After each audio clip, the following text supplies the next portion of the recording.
Sa pagbisita ni Anti-Red Tape Authority o ARTA Secretary Ernesto Perez sa Bataan, ipinahayag niya ang kanyang pagkamangha sa The Bunker na nagsisilbing one-stop shop ng ating pamahalaang panlalawigan. Kasabay ng mainit na pagtanggap sa kanya ng mga opisyal ng lalawigan sa pangunguna ni Governor Joe Garcia, kanilang tinalakay ang pagkakaroon ng tanggapan ng ARTA sa One Bataan One-Stop Service Center for OFWs o One Bosco sa ikalawang palapag ng The Bunker.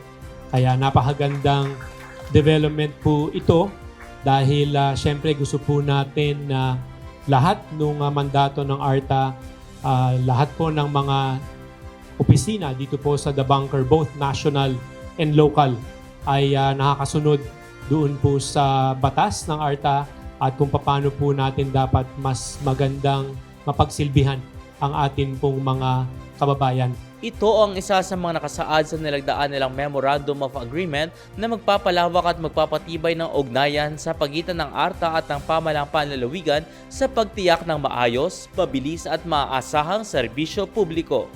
Bahagi din ng pagbisita ng mga opisyal ng ARTA ang isinagawang Bagong Pilipinas Town Hall Meeting kung saan ibinahagi ni Sec. Perez sa mga pangunahing inisyatibo ng kanilang tanggapan. Kasabay nito, nilagdaan rin ng isang Memorandum of Understanding sa pagitan ng ARTA at ng Philippine Chamber of Commerce and Industry Bataan Chapter bilang pagkilala sa PCCI Bataan bilang isang ARTA champion. Kinilala ng Philippine Councilors League o PCLC Governor at Kong Tet Garcia para sa kanyang mahalagang kontribusyon at pagwawasto ng hatian ng buwis sa pagitan ng pamahalaang nasyonal at mga unit pamahalaang lokal.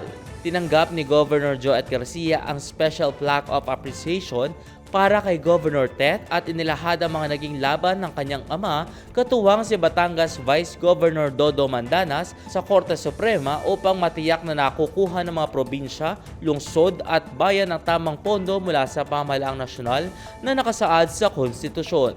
Dahil sa kanilang paninindigan ay mas napabilis at napadali ang paghahatid ng mga unit pamahalaang lokal ng mga serbisyong publiko. And if GovTet were here today, he would probably skip the applause and go straight to the spreadsheets. He would remind us that he fought for the funding, but it is you, our local officials, our councilors, who must fight for the functioning of our democracy. He won the just share for the LGUs.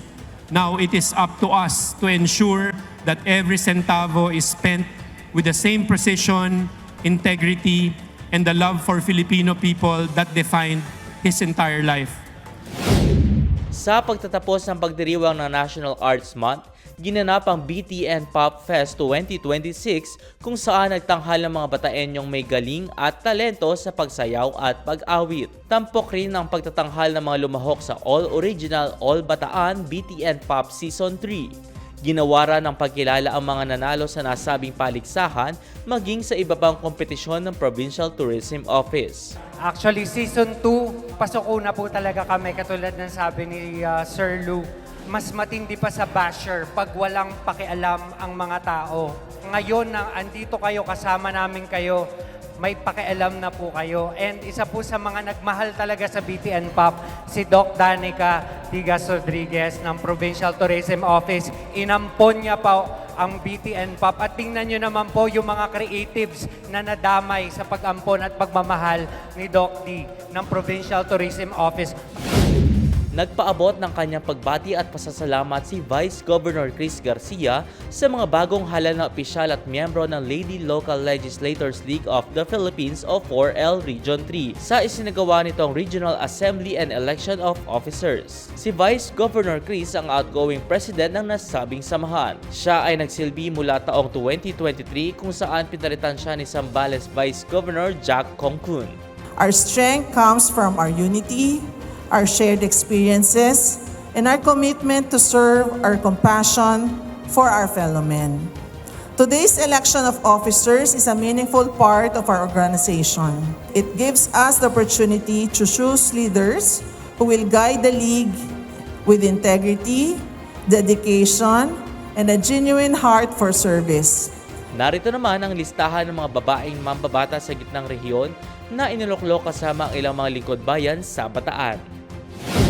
Nasa kabuang 5,090 ang naging finisher sa unang hataw takbo ngayong 2026 sa Hermosa na mas marami kumpara noong mga nakaraang taon. Taos-puso ang pasasalamat ni Governor Joet Garcia sa pamahalang bayan ng Hermosa sa pamumuno ni Mayor Ann Adorable Inton sa patuloy na pagsuporta sa buwan ng hataw takbo na layuning isulong ang aktibo at malusog na pamumuhay. Nakakatuwa na napakarami po ang nag-register sa pro runners, pati rin po sa ating mga non-pro runners. Kaya kitang-kita po, ngayon pa lamang ay punong-puno pa rin, no? Yung ating pong plaza. Parang record yata ang mga number ng nag-register sa Hermosa Lake. Congratulations na agad and good luck sa ating raffle, Gov. Maraming salamat, Vice Gov. Siyempre, Kong Tony, ang ating sangguniang panlalawigan. Ang susunod na hataw takbo ay gaganapin sa bayan ng Bagak, kaya't abangan ang anunsyo ng petsa at detalye sa Facebook page ni Governor Joet.